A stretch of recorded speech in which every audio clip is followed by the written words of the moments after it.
Listen, I have an idea. It's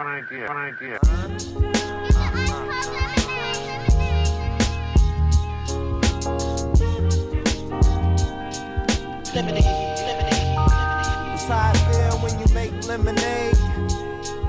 Whatever today has given you. 511 headaches, still call it Thanksgiving. True.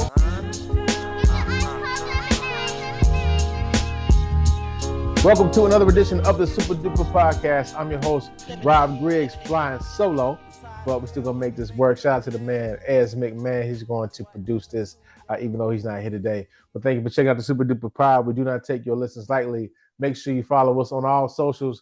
What up, Sarah? At SUPA, DUPA, POD, and online at HP53productions.com for our herch. You can also find additional content such as the Father Good podcast and our own Ez McMahon with the Easy Smoke and GM podcast. You can get all the sports news, commentary, and whatnot because the training camp will be happening soon for football, so they'll be on more likely then. So wherever you listen to this podcast, you can find those podcasts as well. Also, check us out at YouTube at HP53 Productions, where you can see me in my wonderful Williams College shirt. Shout out to the Eves and the Purple Cow. There we go. So today, gonna get right to it. We got the one and only Dr. Williams. He actually reached out to us this time to talk about AI, or as we call it, the Allen Iverson and the Diddy Verdict. So we'll jump right into it. Around the World with World. Welcome to the Super Duper Pod. Back with one of your favorite guests, my favorite guest, my big brother, the one and only Dr. Dwayne Williams, aka World. I should sound effect for you. World. Yes, echo. On globe. Hey, brother. Look, it's always good to see you. You got the right shirt on with the right name on. Williams College. Williams College, Williams University, Williams State. It's all the same, baby. It's all the same. It's all the same. Well, first, we used to say happy. People are feeling weird about the holiday, right? Because of this big, beautiful bill. How are you feeling about the 4th? It's still one of my favorite holidays. But let me say this: one of my favorite holidays. Listen, the great coach of Gremlin always said this: nobody's going to out-American me. Okay, nobody's going to out-American me. I'm as American as they get. I love my country. I love all this beauty. I love all this ugliness. I love it because I want it to be at its best. At its best, we're untouchable. And so when I think of the 4th of July, of course, I'm a historian. I think about all things that go into that, but nobody out-Americans me. Nope. I'm like, Douglas says, what to the slave is the 4th of July? To me, it's America's what the slave is. There's no America without that. So I think the 4th of July is that point. We affirm that, we remind that. And some people don't like it when we remind them of the ugly part. But, again, Lanks and Hughes, we're good and we're ugly too. That's what makes us who we are. Yeah, I feel like Juneteenth and the 4th are connected holidays to me now. You know what I'm saying? That's like I separate from. That's a good way to think about it. To now, right? It's like this was supposed to be when men are free, but actually, technically, right. it was Juneteenth, right? So, like for me, it's a reflection on what freedom is in America and what it really means to be free, and what that actually means 200 odd years later. You're all watching the big beautiful bill. The so-called big beautiful bill, and it's really, we are at an inflection point, I think, of America and just what this means in terms of those freedoms we tried to put in place in '76 that were then extended to all in Juneteenth, or ultimately in Juneteenth, where everybody was aware of it, and now here we are in this phase. And I mean, Sarah from social media, she asked me what we're going to talk about. I said, I don't really like talking about it because all I got is one take.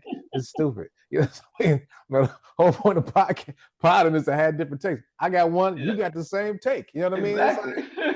That's a 5-minute show. You know what I mean? That's a 5-minute show, baby. Yeah, but I think I will say, this is why, and we say it often, World, and we cite you often on the show when we talk about it. It's like, make sure you are informed for yourself. We say trust the SDP, but also get another source of information. Yeah, as good as your sources. But also just seeing this, and we were talking about Diddy a little bit prior to we get to recording, just this abuse of power that's happening. You know what I'm saying? So like power has to reside in the people because it does reside with us at some point. It's a social cost that must that has to be paid, right? And so, we can accept this if we want to, but we don't have to.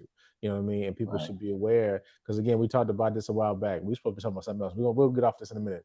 But just, Yeah. single issue voters, and now you're starting to see it's never a single issue. It's It always never a comes single back to issue. you. It's just waiting your turn. You know what I mean? So Right. Right. have some reflection on that before we get to our real episode for today. Yeah. Well, listen, man, this is what I always say. 4th of July, Juneteenth, they're all about the same question. What is the meaning of freedom? I love Americans, plural, because we actually are engaged in that conversation. The people who I disagree with, as long as I'm engaging with them, I'm cool. What is the meaning of freedom? Right? And we got multiple answers to that. And when we're engaged in it, it makes a big difference. It's the meaning of freedom that people will get to be treated fully human. Doesn't mean we validate people because of who they are in terms of their identities. I mean, but we're all asking that question. And the 4th of July is about that. This is our 249th year as a country. Next year will be 250th year. It's going to be a big bash, a whole big conversation about it. We, of course, I'm sure at some point we will come back to that on this podcast and talk about it. But the reality is, it's still the same question. It's the same question I ask all students, whether they're teachers, whether I'm working with business people. I ask them the same question. What's the meaning of freedom in your business? Yeah. What does it mean to be a successful businessman? It means to be free to make the choices you want to make about your business. Your school teacher's the same. It's the same question. Now, people don't go around asking the big SAT dissertation questions like that, but when they live their lives, when it comes down to it, if I had to distill it down to it, that's what it is. What's the meaning of freedom? And some people are more free than others. And I'm the kind of person that has a problem with that. I have a problem when somebody's more free and we all similarly situated. We're all Americans, then there shouldn't be that great distance. But I still like the idea. I like the fact that the holiday gives us a chance to do that. And, I can have a 3-hour podcast about the Constitution and its meaning, but that's the way I would put it down. If I had to put it down on my gravestone, I hope that somebody at my funeral says, this was the guy that always asked the question, what is the meaning of freedom? And he sought to make sure that that had the widest meaning possible. It was available to the widest range of people. That's who I see myself as. Yeah. And I think I'm with you. Especially it's hilarious. People, around the Olympics, everybody wearing their flags and stuff.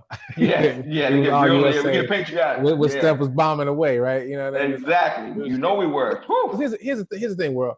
When I go out the country and I get back to the airport and I see that line that say U.S. and they stamp my port, or they check my thing, I run to make sure. Yeah. If y'all made a mistake, I'm in now. You know what I'm saying? Like I'm in, baby. I'm in. No, I do. I agree. I agree. Yeah. But we definitely got this. That big beautiful bill is something else. Like I said, we can spend 3 hours, 4 hours talking about that. So listen, we're gonna come back. The big beautiful bill gonna take up a lot of our time. We'll come back. It's such a big piece of meat. We're gonna come back to it. Absolutely. So today, we're gonna discuss, because you hit me, which I appreciate, man. I love when you hit me like, baby bro, gotta get on the pod. I'm like, let's turn them up. Let's do it. Let's turn it up. Now we'll talk about the Sean Combs verdict and AI. Let's start with AI first. I know the Sean Combs verdict, I want to give us some runway with that one for sure. So we affectionately call AI Allen Iverson on the pod here. And shout out to the producer, as he hates AI. He don't want to touch it. He don't want to get to it. You the same way. Now see me, I engage with it quite thoroughly. So, and we I know you do. We had a few articles, right? We read one article about a woman. Well, it was the stories about a woman who was dating an AI, right? She had a long husband, and then she was having a relationship with her AI, even having sex with her AI, which is I don't even want to get into that. And so, but we also talked about just how AI is helpful at work and in certain spaces. But last week, a couple weeks ago, we saw an article. It was Ez's birthday. I gave it to him as a birthday gift. It was like it was an article that said they tried to tell AI how would it shut itself down, and it also started sabotaging the person that was inputting the information. You know what I'm saying? Like sending fake emails, trying to sabotage. Right. It was wild. So, and Ez was kind of like, see, that's like, you know what I'm saying? So, but what I thought was interesting in your note to me about this was just how it would affect Black people. And I guess I never thought about that particular point. But I wonder what are your thoughts on that? Well, let me start with this. I'm going to introduce a word that I want you to know. I want you to look it up. All right. I want our listeners to look it up, or viewers, which is the Luddites. Do you know who the Luddites were? No. So the Luddites were people a group of people at the beginning, end of the 18th century, I'm sorry, 19th century and 20th century, who looked at technology and the transformations that would take place in the industrial age, and they saw that technology posed a threat to society, a real, what we call an existential threat to society.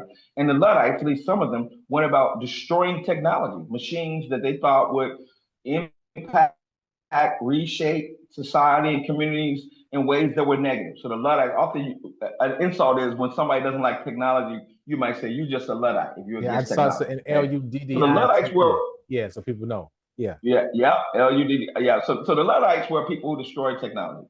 So the first thing you got to realize is, technology is either a tool or a toy or both. Okay.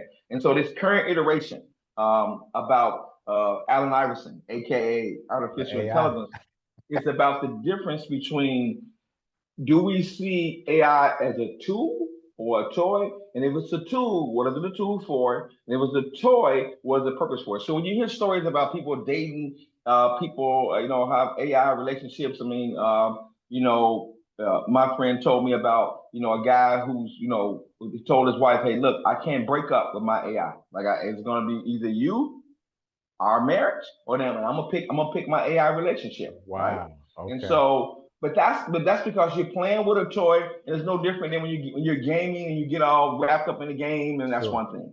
And there are clearly instances where AI can do things like make calculations around health issues that has the potential to be a great tool for us. One of the book recommendations, I'll come back to the book Nexus, which I'll talk about at the end of the program, poses the question that information and technology, as it relates to it, either does one thing. Either technology is about information for us, but people think that information is truth. And so the problem I have with AI is the problem I have with almost any technology, which is that we don't have a critical eye on it. And so often people are susceptible to the things that the products of AI, generating relationships, generating ads that can be deceptive. That's about information. And our ability to be critical about the information we receive from this particular technology is shoddy. And it has real implications for people making decisions about policy. Okay. And so my skepticism is that artificial technology, such as it is, poses an especial threat to people of color, particularly African American people, because guess what? When you have shifts in technology, the people who are on the receiving end, on the losing end of technology, are often African Americans. And so when we look at AI, we can't just say, oh, it's a great tool or it can help us with health. Ask, what does it mean for your life? Because artificial technology, such as it is, in my view, it's not about a new truth. It's about how is it going to strengthen or destroy connections. I often talk about this. Again, we build communities or we destroy them. And so my concern is, in the big, beautiful bill we were just talking about, here's one of the things they have in the big, beautiful bill. You can't make any changes. You can't pass any laws that restrict AI for either 5 or 10 years. See, that's in the big, beautiful bill, but that didn't come up. Oh, okay. Wow. So you can't have any limitations, any laws that put any kind of limits on artificial technology. That's a policy issue. What does that mean? That means that if we begin to have people lose their jobs in areas that we thought they could, we can't do anything about that. What does that mean? Right? So for me, anytime you have a technology, particularly AI, which you have to ask yourself, is not what impact it has on society, what impact does it have on specific segments of society? And for African Americans, we talk about policy, we talk about jobs, we talk about access to resources in the community. AI has a daunting task. It is one of those things where there might be some people who might say we should destroy and limit that technology because it's going to impact our lives, right? And AI asks this question that, again, we talked about freedom a minute ago, but AI asks you this question to consider. What does it mean to be human? What does it mean to be human? Who's going to determine that? It's called AI is doing the things that all humans do. If you say AI shut down on July 4th and it begins to do things to survive, that's what humans do. But is being AI the same thing as being human? I say it's not. It's absolutely not. Yeah, because as this thing is always, how does this look in a few years? He always quotes iRobot, right? And I'm with him. Right? I think even for me, to your point about a tool versus thing, like there's a Google commercial, well, shout out Google, if y'all want to sponsor us, please still do. It's not a pejorative statement. So, but like there was a Gemini commercial with like, I think it was with Asia Wilson from the The Aces, yeah, the Aces, Los Angeles. right. And you know, she was kind of the focus of the commercial because she's asking about stuff. But they started getting into people and they were asking like advice on things. But then it was like, how do I feel about this? And I was like, that's strange because why would I ask this computer about my feelings and emotions, right? I feel like for me, I try to use AI when it's like hard facts. You know what I mean? I'm trying to write this presentation, make it big, give me a form that does this. You know, I think once you start putting in, you know, because once it learns so much about you, it can almost become you. Like my running joke is, you might see another you walking outside because it's like it's your they know all your fears depending on thoughts and dreams depending on how much you use it and what you put into it. So once it gets to knowing how to make a bionic skin and all this other stuff, it'll be you walking down the street. Or some people might elect to have that. Like, I don't want to live life, so I have an AI double. But I think you bring up a good point just about how, you know, if this technology, because somebody is benefiting from all of this, as usual, right? As you said, with any technology, it's the people usually have the money to fund these operations, right? And put these cooling centers and all the other thing they got to have all in place. And it usually strips away from people who like will ultimately be affected by like these lower skill jobs. I don't mean low level. Please excuse that. Lower skill jobs that maybe could be automated with robotics or artificial intelligence, right? And now these people don't have the ability to have an entry level role or be able to do something in society that will then allow them to move it along. So yeah, for sure. I see what you're saying there. Yeah, but I'm saying something even more. I'm saying that AI doesn't just pose to those people who may be low skill, have low access technology. I'm talking about would you be comfortable with AI landing your plane? Would you be comfortable with it running your trains? Would you be comfortable with it running your schools? I work in a school where I tell people I have students who lack foundational knowledge.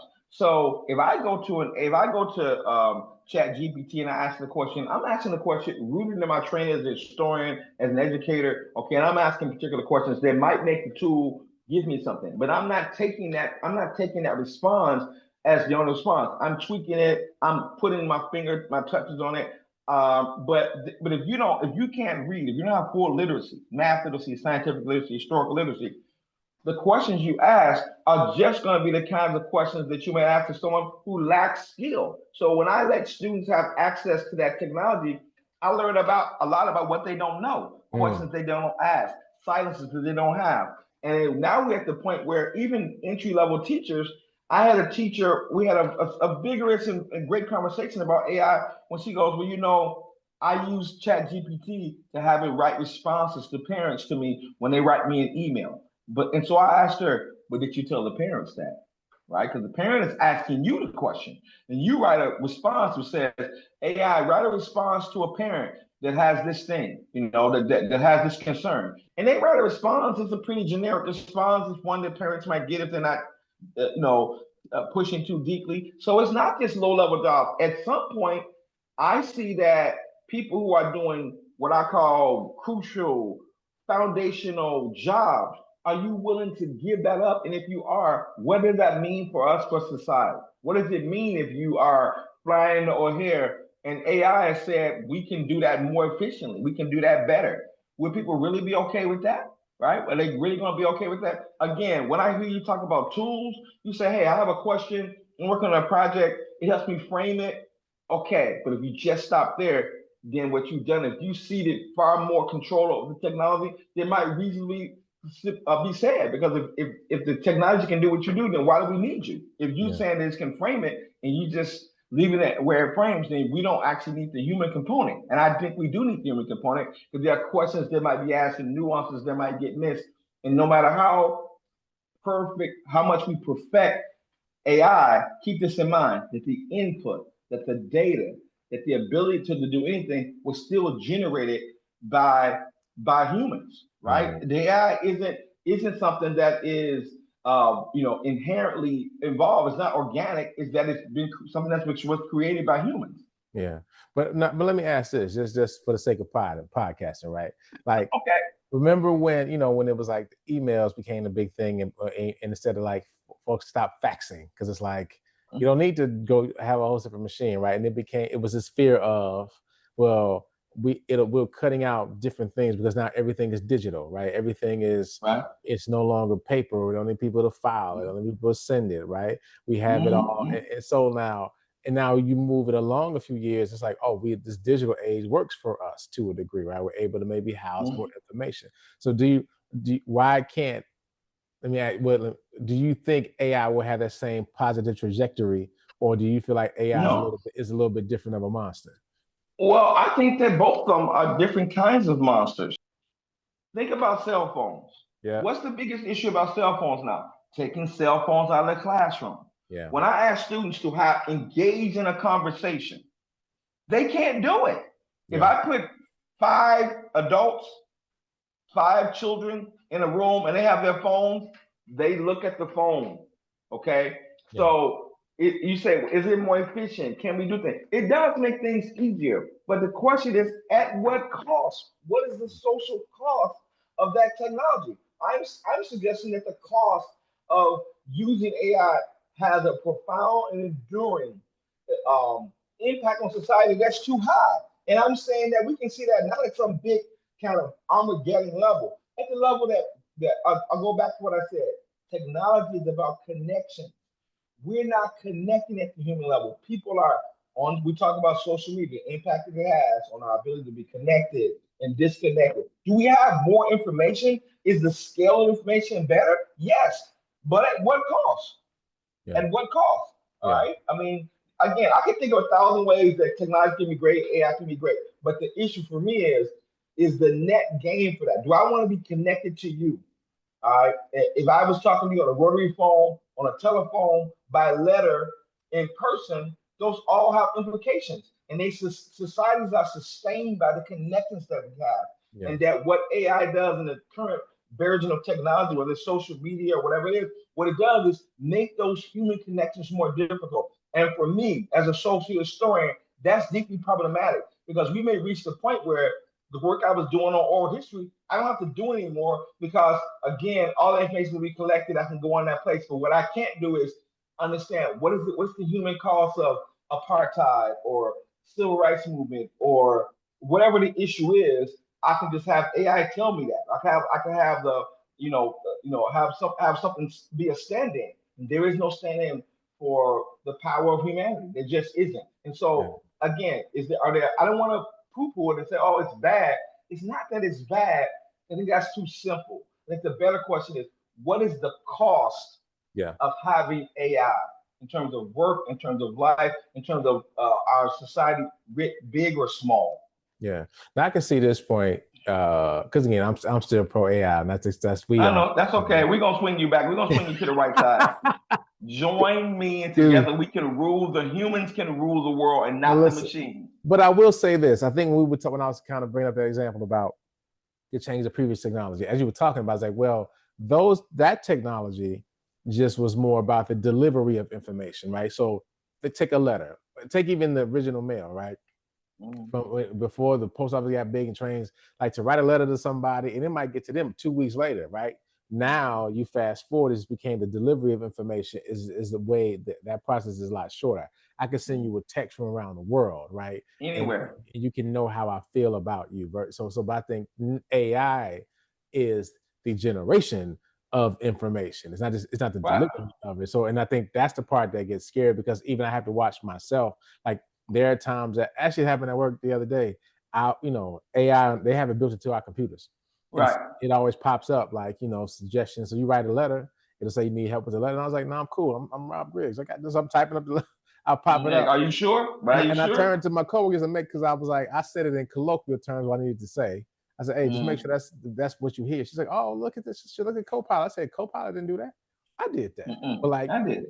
but everybody is now writing things and generating information. But it's an intellectual laziness. And Yeah, here's the thing. and I saw there is an article that showed that there is some deterioration in like how we generate ideas and whatever the part Right. of ideas that is dissipating because people are just relying on the AI to do it for them. Let me put it to you this way. Every year I teach about Civil War Reconstruction. Every year. Okay. You know how easy it would be for me to say, hey, listen, here's what happened in the United States between 1861, when the Civil War began, 1877, Reconstruction ended. Okay, I could just tell you, I could generate it and you could read it. But what you don't know are what you can't tell me is, okay, you can give the background information. That might be helpful, right? But it doesn't tell you about the human experiences, the nuances. What does Douglas do? What does Reconstruction mean for Black people? What does it mean for white Southerners? How do you get at that if all you have is the basic information? If I generate something that allows you to get to the information quicker, so the efficiency of it is there, but still you have no way to think historically. You can't make sense of it. You can't interpret it. So just because I've given you all information, I've made it accessible. That is, I've delivered it quicker. I've made it easier. Well, I've generated. I can have you ask the question. Say each person ask one question about Civil War, and let's generate that. But once you get that generation of knowledge, that construction of knowledge, what do you do with it? Because what we know from our research is that when social historians and social researchers, social scientists do research, this is the one thing that they have a general agreement on. Students and humans construct meaning through social interaction. If you take that away, then who's giving meaning to the information that we're gathering? Who gives that meaning to it, right? If you're religious like us, we're going to say that meaning comes from our belief in God or Allah or Vishnu, whoever it is. But the meaning comes from someplace. So to me, AI is asking us to see the meaning of information to something that is not human and something that is not supernatural, right? So you don't need religion if you don't have faith, right? Because it's asking you to believe in something that's beyond your human imagination. But AI is not asking you to do that. AI is saying that I am your imagination. That's problematic for me, right? It's different, right? So those of us who believe in God say you can be agnostic, you can be, you can be atheist. But what we say is something happens, and you and I will say nothing but God. There is no human explanation for that thing that just happened. Okay, and AI would say no, there is an explanation. I did it. So you say you write the letter. They say, did you do it? But AI says, no, I did it. Yeah. I used all of your knowledge, your information, all the things you put in the world, and I put it in a formula, and I used it, and I gave you an answer, right? But the supernatural is not the same thing as the artificial, all right? And I tell students, I don't believe in AI. I believe in I believe in intelligence, okay? So again, you might get something that can generate all the movement of Allen Iverson, but there is nothing like seeing a crossover of Allen Iverson in real life. That's human, okay? Can it be replicated? Of course it can be replicated. But trust me, the replication isn't the same thing as the human construction, the actions that take place that do that. That's the thing you got to keep in mind. Who are you going to seek the interpretation to? And who are you okay with doing that? Now, right? And we know that. Go ahead. No, I'm sorry. No, I was going to say, no, finish your point. I won't forget. No, and I'm going to say everybody's okay with that until we see that the responsibilities of AI take over things that we're uncomfortable with. Because just like when you saw those Doge letters and AI generate all this stuff, we saw all the mistakes and nuances there. And that's fine if it's a letter, okay? But it's not fine if you're landing planes. It's not fine if you are using it to deal with your transportation networks or your school systems. I don't know if people are willing to do that. They might be. Some people might be. They might say that's efficient. That's a good way we can save money. But again, at what cost and who decides what means? Those are the two things you got to ask yourself. What's the cost? What's the social cost? Not just the financial costs. The financial costs are real. What is the cost broadly defined? And who's doing the interpretation? Who's giving meaning to the information that we're generating? Yeah. Well, and because the point I was going to make, and I'm still pro AI. I feel like you're trying to turn me. But I'm a swing. But I will say this though, I have noticed how, and I was reading an article about this, just about music and just film in general, how there are no more original ideas coming out anymore. And I think people forget that AI, as you said, is giving you, like, based on your question, the information that is in the world, right? This I can gather what you're trying to say. So it's like, to a degree, it's limited because it's just gathering what's already out there. And like, we talk about it, an original idea, some depending on what you believe. I believe like sometimes God gives you something that only you can put out in the world, like a computer couldn't tell you. It's just like, you don't even know what you're doing. You just mixing, maxing, you wrote something and it was cool to you.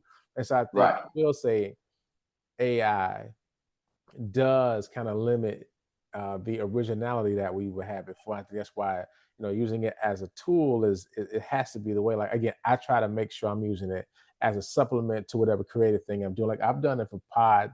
It's like, I got questions about this. It'll give me a couple, but it will jumpstart some more that I have. Right. I try not to take it straight from the results, right? It's like, no, let me read it and massage it a little bit, or but you're the exception, not the rule. The point is that most people are going there. It's their first line and only line of defense.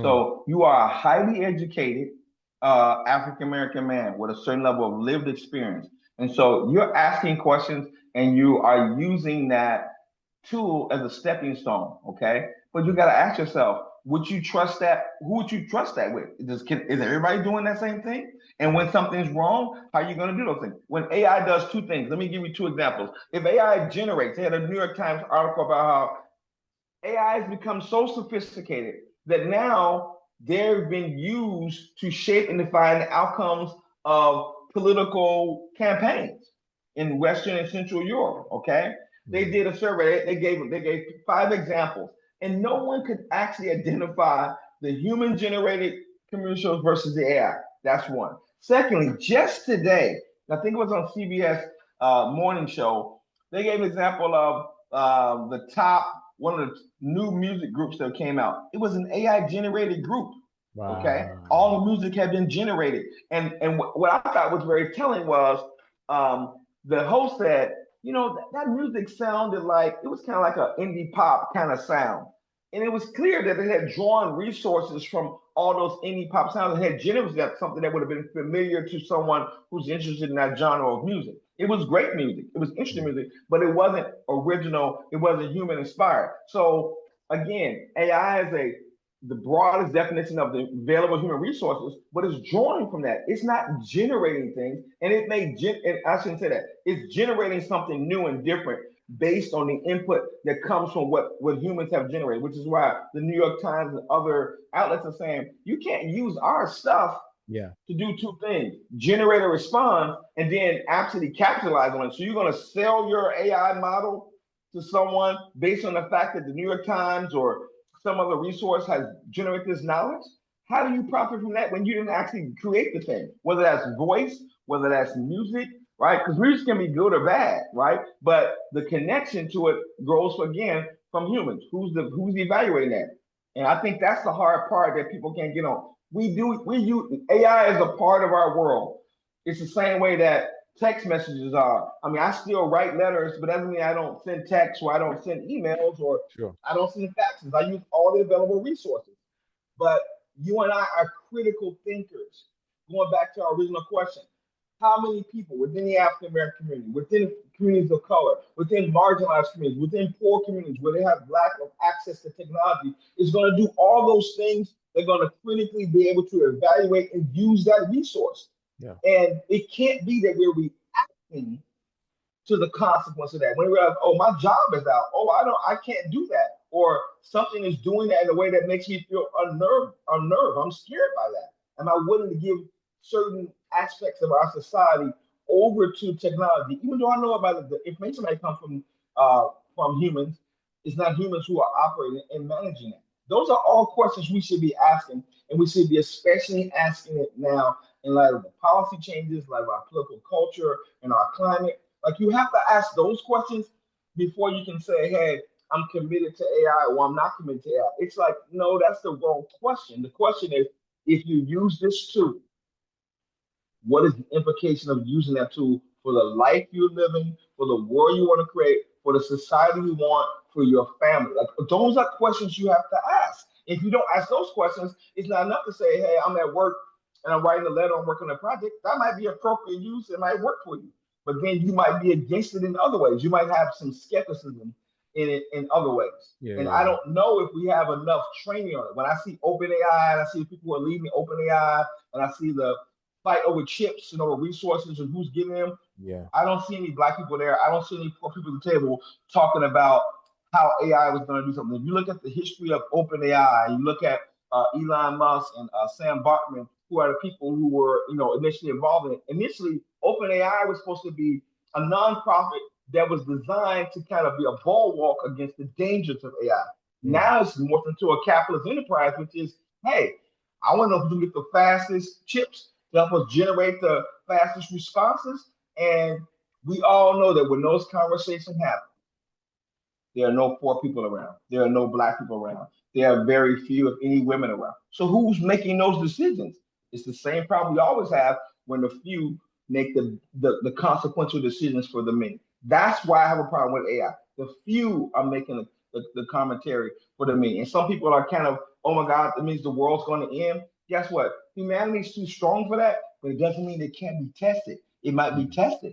And if we're not prepared for that test, or we get kind of caught out about it, then we end up seeding things that we don't see. So that's what I would say about it.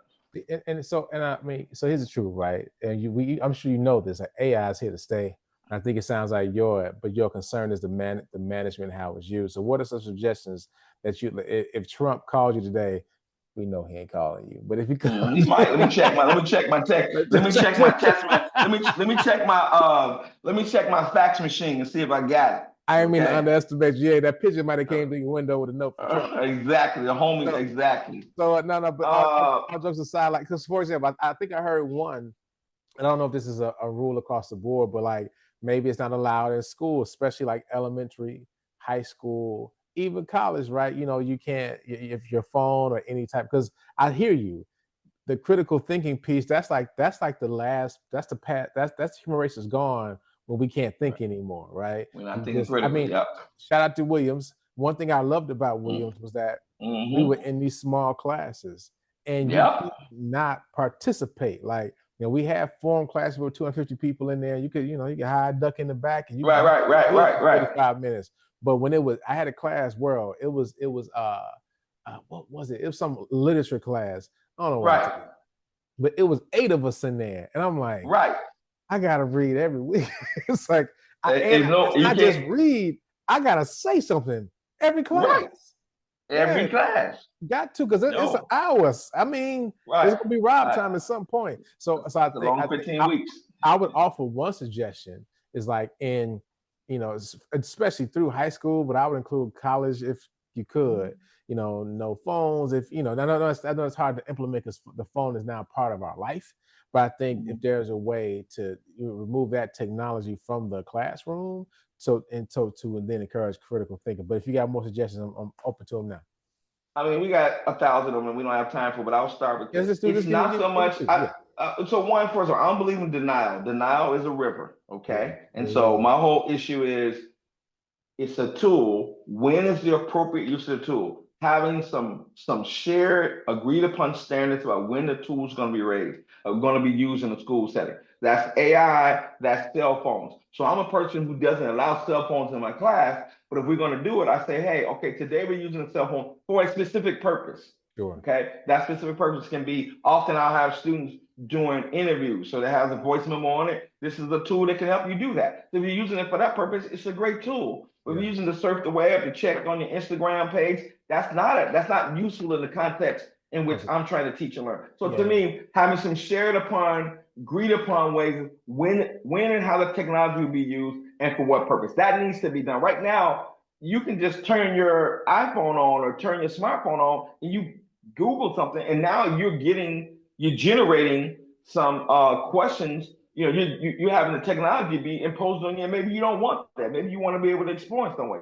So one, regulation or management of that. I think number two, we need to have some standards at the federal level, at the state level, and people will boo-hoo this and poo-poo this, like, oh, the government's getting involved. Listen, AI is like a utility. It's a resource. We regulate telephones, we regulate water, we regulate energy.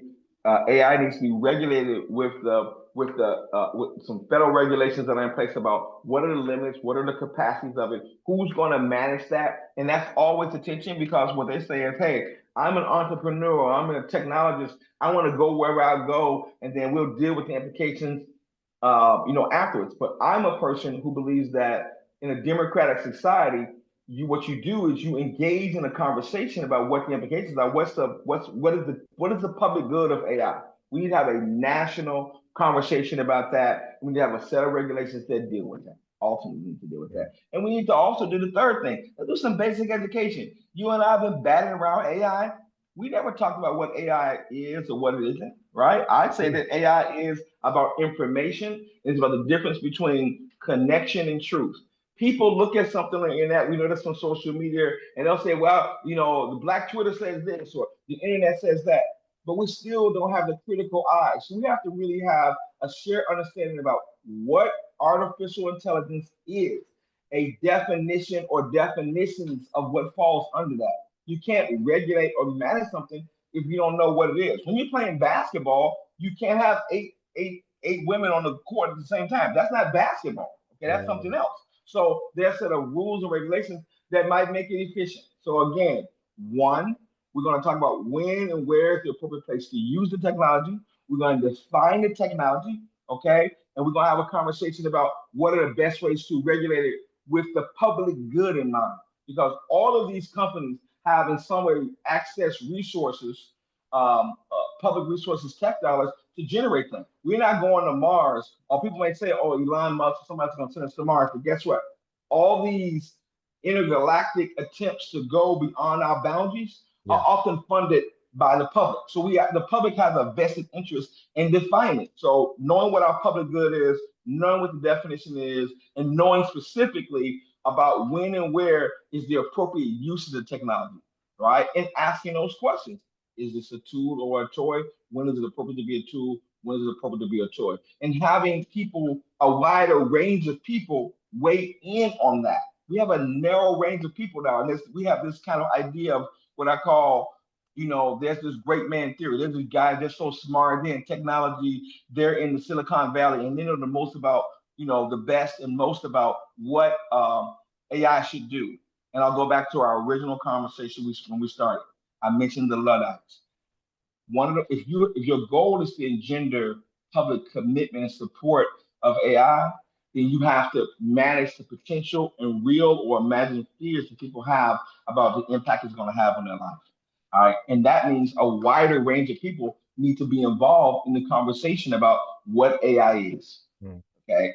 And if you have a narrow conversation, sooner or later, guess what? People either think, hey, I can become one of those people. I can become a billionaire, right? I can become, Warren Buffett. I can become Elon Musk. And so I'm okay with letting it be unregulated. But when you realize there's limits to who's going to get in that group, then you start thinking, hey, I got resentment for it. So that resentment's potentially going to be there as long as you haven't put into that equation a wide enough range of voices who are saying what it means for us. Yeah. Right? That's what I would say. That's a good place to start. So then I want to use the last few minutes to talk about our other topic. We talked about it a little bit before we were officially recording, but still want to jump back into it. And that is the verdict from the Diddy case. So it's funny. I've been watching Presumed Innocent on Apple TV. Have you watched this? I've seen it. I've read the book. I've seen the original movie, and I've seen the I've seen the recent one. I don't know if you saw the end yet, so I don't want to give it away. I watched all the way through, and spoiler alert. Didn't see it coming. I just didn't. I know. Did not. But what it showed me is just, and what it reiterated, I should say, is that we talked about it before. Like, the legal system is not necessarily about the truth per se. It's about what is in. There are certain rules and regulations. Like, the biggest thing, you can't just say stuff in court. It has to be introduced a certain way. And that's why lawyers make a nice dollar depending on how they do it. I ain't mad. I'm not mad. They know how to shake it and move it to really make it right. Yeah.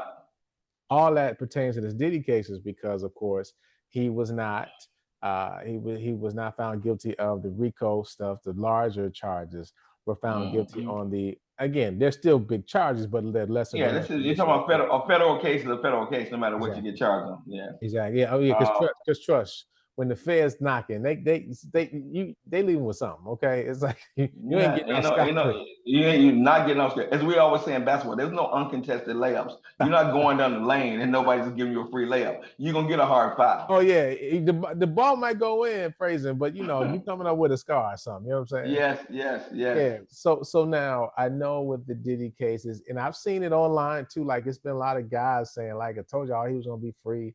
the justice system. I saw a group of dudes on a pod rapping one of Diddy's verses, like, "I run this city, tell the DA, the feds to come get me." It was like, wow, y'all really quoting it like that? Y'all know what they were talking about in the case. So, but people have their thoughts about it, but definitely want you to share your thoughts on just the verdict, and we can kind of get into the sentencing and what you think those things will be. Yeah, I mean, look, this is what I want to say. Life is about how you treat people. Sean Combs is not a person who's treated people well. I'm just not talking about the women who he's abused physically and emotionally. I'm talking about the people that have worked for him, that have been associated with him. So for me, at one level, the legal case is about how prosecutors frame the argument, right? The court of public opinion, as I've said earlier, as we were talking about it, is a very powerful court. It's not the Supreme Court, but it's a powerful court. In the court of public opinion, what I would say is that the two larger charges, the RICO case and the human trafficking, were always going to be hard to be able to kind of sell potential jurors. Like, is Sean Combs the head of Genevieve's family? Is he coordinating activities in a way with a particular? I think the jurors, the outcome said, the jury said no. We don't believe that he might be a bad person. We believe he's a bad person, but he's not a person who is engaged in a criminal enterprise with the kind of intention that this particular charge seems to suggest. And he is moving people around, but he's not trafficking people across the border, from Central and Central America or Mexico to the U.S. He's not doing something at that level that poses that threat. There's that. Then I think, my own view about the verdict is something like this. The courts, as they exist, still devalue Black women. They devalue their words. That the testimony, 2 Black women got on and they swore, that they had sworn testimony. One of them, we know, Cassie, the other one is anonymous. They swore and they described to you what their experience was. And one could make the case that if they had given more value to what those women said, maybe the RICO case and the human trafficking case would have been stronger. But it's clear to me that they did not value what those 2 Black women said. And we know that because of this. None of the men who were involved in the sex acts that are described in the charges were ever called. None of the male dancers, strippers, sex workers, none of them were called to testify, right? People who are in the industry, who've been on the receiving end of Sean Combs' abuse or been engaged in personal relationships with them, maybe financial or sexual otherwise, none of them were called. They could have built a stronger case and say, hey, listen, this isn't about 2 Black women, which would be enough, but this guy has, for a quarter century or more, been involved in relationships, personal, professional, cultural, and artistic, in which he's abused people in this way. And so that's the part where it becomes systemic and systematic. All of that got missed. And I think that's because the prosecutors made the choice that people would see the hotel video, the infamous hotel video that was on CNN, and that would be enough to sway the court of public opinion. Yeah. It did sway our opinion, but we thought the charges don't match that video. We need him held accountable for the quote unquote bad behavior that he did. And what you charged him with was something that was not related to the bad behavior, but related to things that people are always skeptical of, which is that there's a big, bad, systemic, the conspiracy that somebody, jurors are just, the average juror, in my opinion, is not going to be swayed by that unless you got some smoking guns. Right? Unless you got something that points to the guy doing that. Hotel bills, airfare tickets of guys flying in to do sex acts with your partner or another, that doesn't feel like conspiracy. That feels salacious. It feels, it has other problematic aspects to it, but it's not a systemic example of a systemic abuse of power where a person is using their business to leverage that. That's what I would say. Sean Combs is, again, I said to you earlier, I have 4 daughters, I have 2 granddaughters. Sean Combs or anybody that would come within them, I'm a pacifist. I might lay down my pacifist approach and do something very differently if he was involved. Because that guy poses a threat to my family. So you know what? I'm a pacifist, but you can't harm my family under the guise of I like your daughter, I control your daughter, your granddaughter. No, that's not gonna work. And we talked about this a bit earlier too, how we've seen people go down for less with less evidence and less information, right? And so it's just kind of the legal system. It goes to say, if you can stay out of it, please do, because it's a tricky dance. You know what I'm saying? So just please Yes. stay away Yes. from it, because you never know how this thing moves. You But never know how the web's going to ensnare you. exactly, Nope. you never know. But I think, you and I have talked about this, just how, well, let me say this. It feels like the prosecution, maybe, they know they had a case, but like, let's try to make it a big, make a big thing out of it, and got this other loosely thing that they thought they kind of could prove, and now they have egg on their face, and it's unfortunate. But I think, Yeah. when I talked about it before, it's going to be up to the people, the social costs, you know what I'm saying, that he's going to have to pay from here on out. Like, he can't be, again, as a Christian, you people deserve some level of forgiveness, right? You know what I'm saying? But Grace. there we go. But I think there's a level of like, hey, yeah, we don't, okay, you out, or whatever's happening to you is done. And the court said what they said, but you don't have to now. We don't have to be in our lexicon anymore. You don't have to be at these award shows or getting these lifetime achievement awards just because, because I know that's a Black people thing, right? We bring you back, right? No matter how bad, and that's what I love about us, right? No matter what people do, at a certain time, you want to come back to the whatever awards, and we let them come on talk, and we clap for them and everything. But this might have to thumbs up. This might have to stick for might is the wrong word. This will have to stick, because clearly he has an issue with abuse of power, and it's like trying to get back in the graces, right, and trying to get that power back is what he's looking for. Hope he ain't looking. Yeah, listen. I think that people like the salacious details, and anything about sex and culture and hip hop is going to draw some attention. Yeah. But at one level, what I would say is that we have a moral yardstick within our community, right? And we don't validate things, right? This isn't even about our political views.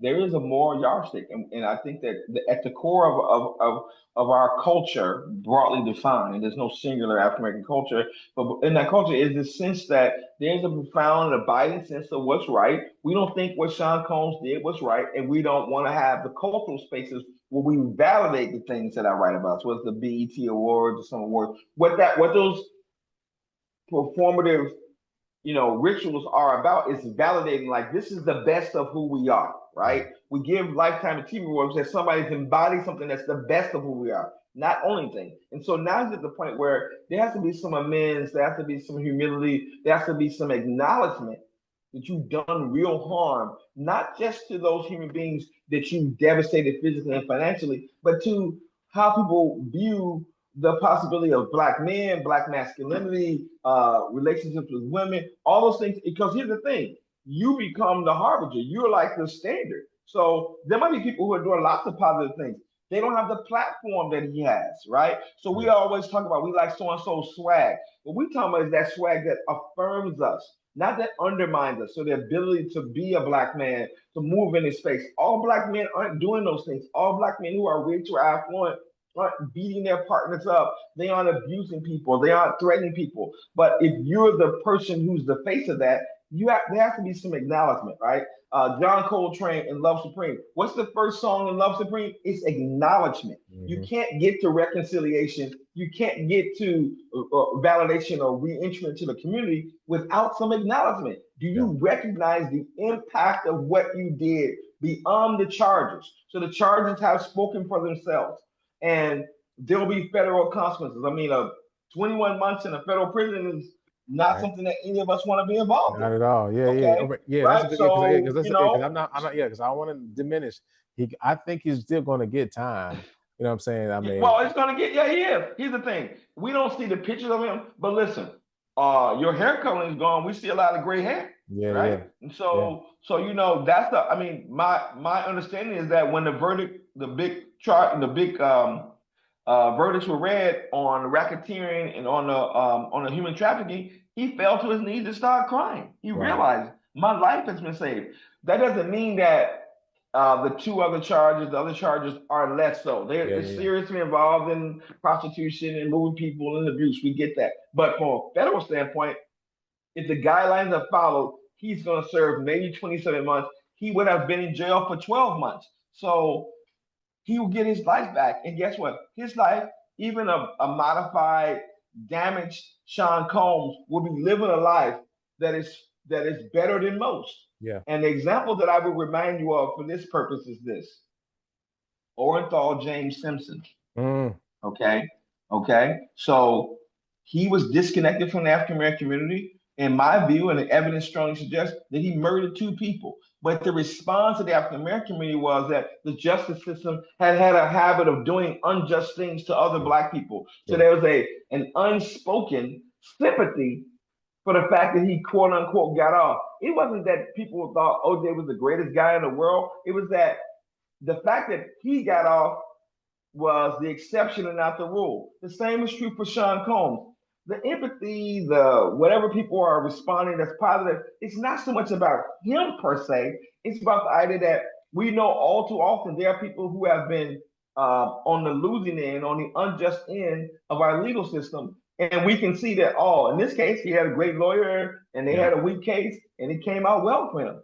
Yeah. But trust me, there are a lot of people who have less great lawyers who have a crappy case and they're doing legitimate time. You know, they're doing time, you know, and they're not getting out. And it's not going to be 27 months from now, and nobody's asking questions about them. So that's the thing I don't know about him. I don't know if he has the acknowledgement. This is about that. This is really about, from a broader sense, as African Americans, who are we going to validate? Who's going to be the person who's the harbinger and the taste masters of our culture and what we see as valid? And I don't think Sean Combs is somebody who should be in that, you know, in that realm of people.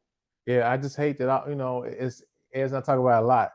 Do you got to be weird when you get rich? You know what I'm saying? Like it's like no, you don't have to be. Like look at brother, like Steph Curry. He's paid, normal guy, just living life with his wife and his kids. You know what I'm saying? Right, so right. You don't have to be weird.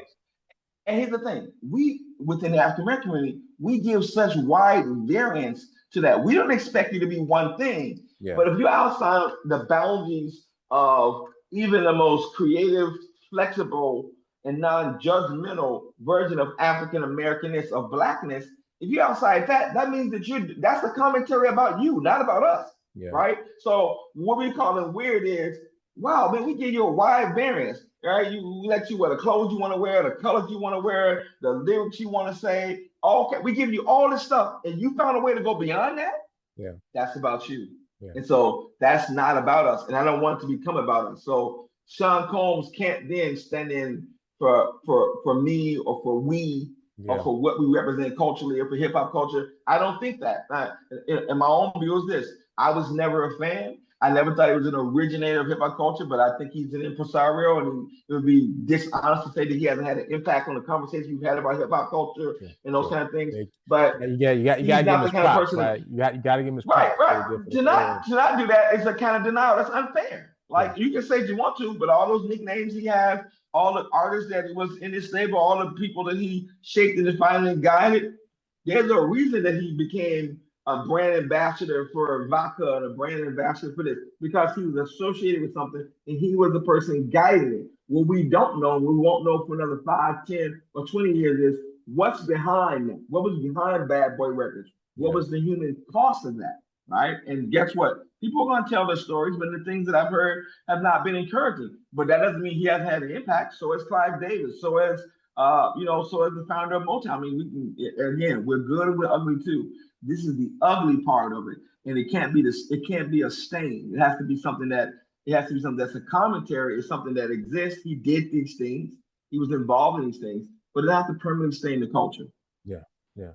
All right, well, I appreciate you as always. Before you leave, you know what you got to do. All right, let's do it. You started, so I'm gonna finish. So look, I'm gonna give you. Now listen.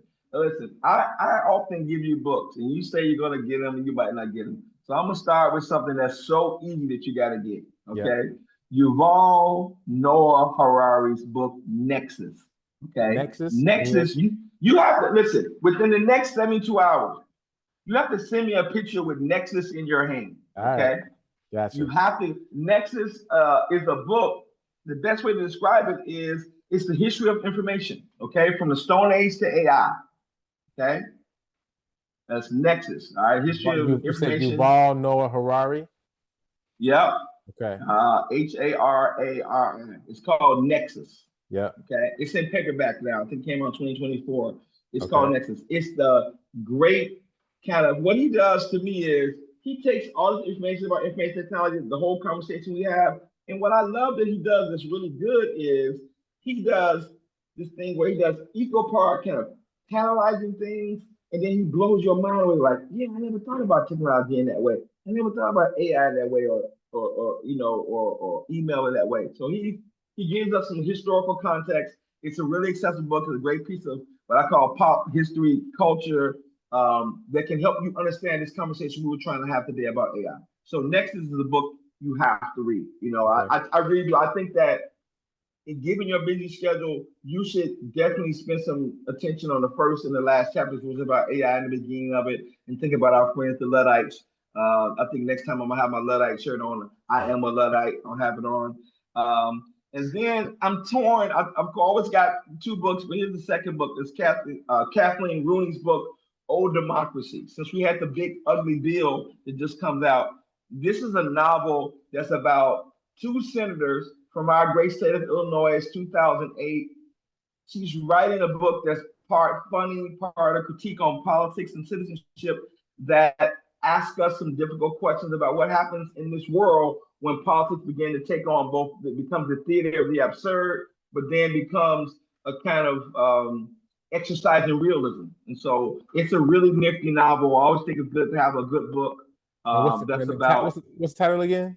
It's O, Democracy. Got it. Okay. Okay. O, Democracy. Kathleen Rooney, O, Democracy. Citizenship, Politics, a novel set in Illinois, 2008. Okay. Two senators. The protagonist works with one of the senators, and then what happens when you see the kind of things unfold. And so I think, given what's happened with the big, beautiful bill, we might want to do that. But of course, it's the summertime, and I think I recommended this book before, but if I didn't, it's called Open Water. Okay. It is the most lyrical, poetic love letter to Black love in a city that I've read. It's a new novel by Caleb Azuma Nelson called Open Water. It's a short little novel, maybe 170 pages. Open Water. I'm telling you, you want a lyrical, poetic, it's a novel that captures, it has everything it has all these great references to African American culture and books and music and temporary stuff.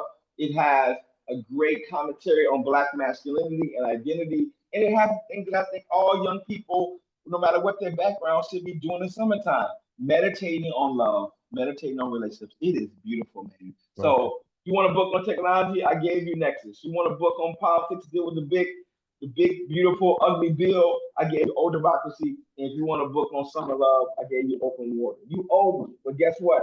Sooner or later, I'm gonna have a picture of you with Nexus in your hand. Now, listen, I got you. Say less.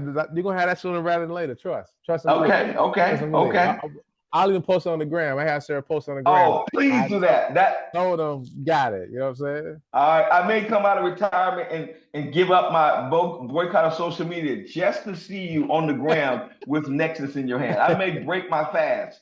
No doubt. Well, Real, is there anything else you need to promote, man?